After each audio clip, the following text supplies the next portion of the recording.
finding old recordings. Who knows what you might discover?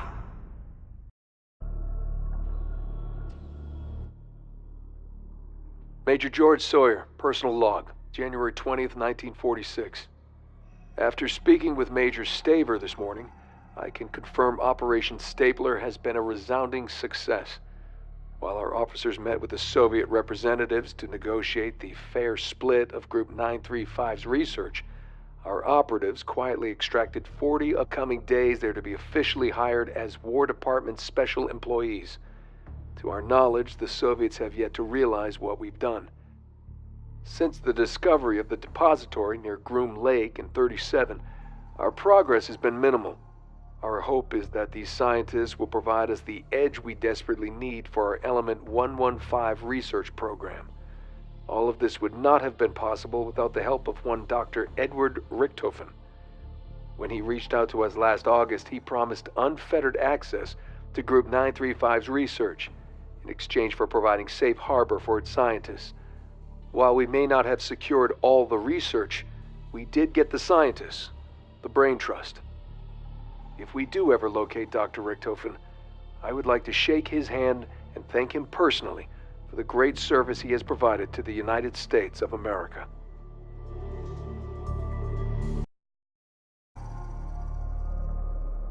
This could reveal hitherto unknown mysteries of the universe.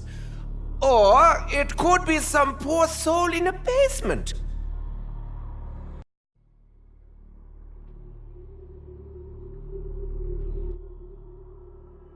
This is Dr. Schuster, personal log, June 27th, 1947. With the help of Major Sawyer and Operation Stapler, I began employment at the Pentagon. I'm assigned to their 115 division, which focuses on R&D of the element. While I am grateful for this opportunity, I have my reservations. Element 115 is a resource with potentially infinite applications. Yet the only thing these scientists and the Pentagon seem concerned with are our undead experiments. I made it clear to them that my own work with Group 935 was primarily focused on its teleportation technologies. If they wanted my help with that, I would gladly oblige. But the idea of resuming undead experimentation horrified me. The room went silent. Clearly, they were not satisfied with my answer. Finally, Major Sawyer asked why. I was blunt, perhaps too blunt, and told them what happened at Griffin Station, about Maxis's daughter Samantha, about the MPD, about the undead outbreak, about everything. If we resumed experimentation, there was no guarantee she wouldn't take control of them just as she had done the others. More importantly, there was no guarantee she wouldn't kill us all, as her father instructed her. I told them all this, and do you know what happened? They laughed.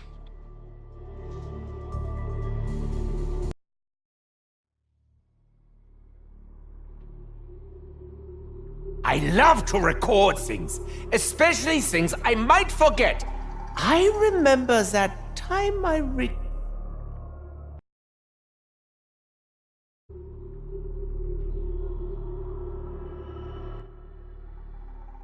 I'm just a little confused, Dr. Schuster.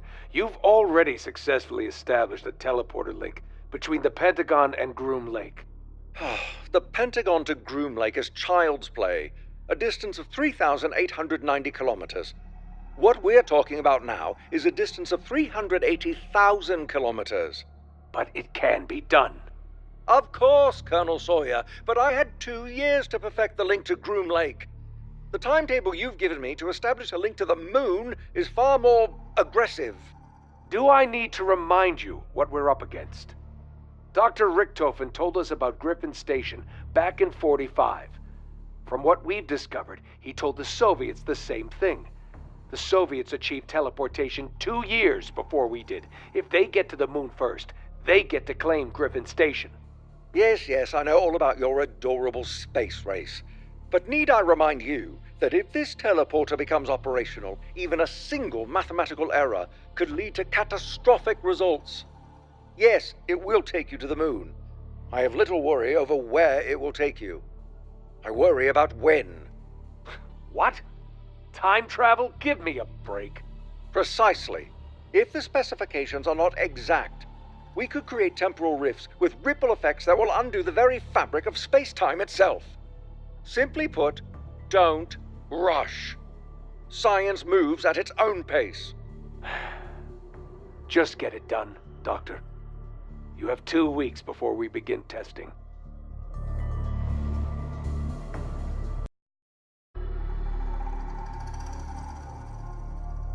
I literally can't wait to hear this. Ace!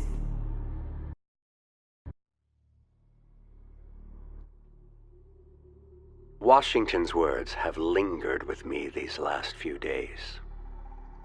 To be prepared for war is one of the most effective means of preserving peace. Mankind has always prepared for war because we face an enemy we know intimately, our fellow man. In a way, we are the only enemy we have ever truly known.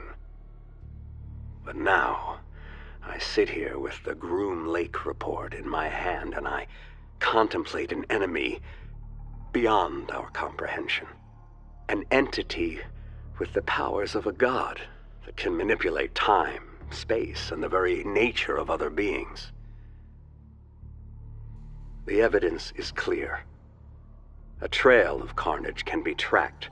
October 21st, 1945, the Rising Sun Research Facility.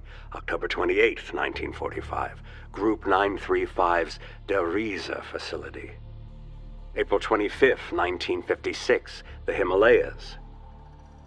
Now, I am no stranger to undead experimentation, nor their outbreaks. I've read Purnell's reports on the airfield and asylum incidents. The undead may be a concern, but they are not the threat. Without a leader, they are mindless and uncoordinated. But the idea of a being that commands an undead army with seemingly unlimited resources, that gives them marching orders to strike at any time and any place, how do you prepare for war with that? How do you protect America? How do you protect the planet? One of the scientists we acquired from Group 935, Dr. Schuster, I believe is his name, claims to be familiar with the entity. He says her name is Samantha. This Samantha may be the greatest threat our nation has ever faced. Certainly more than that from the Soviet Union or Cuba, for they are just men.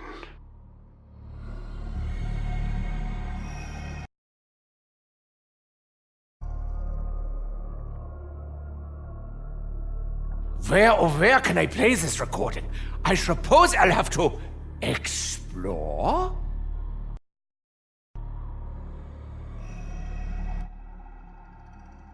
And my contacts on the ground now confirm it.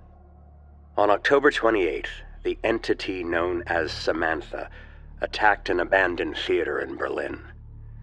This marks her first attack in 9 years. The location she chose is interesting. In 1940, the German High Command repurposed it as a Group 935 facility. That makes this the third Group 935 operation that Samantha has targeted. The Berlin incident has forced us to reevaluate the recent Pentagon outbreak. We had previously assumed it was a contained affair, but must now acknowledge the possibility that Samantha played a role. I've made arrangements for the President and Castro to discuss the Broken Arrow initiative. If Samantha poses as great a threat as it seems, we must put aside our differences. No nation alone can defeat her. An alliance must be formed. We must reach across the metaphorical aisle. The meeting will be held here at the Pentagon in the coming days. Dick will be joining us for some reason. Jack requested he attend. Regretfully, I am forced to admit that Purnell was Perhaps correct.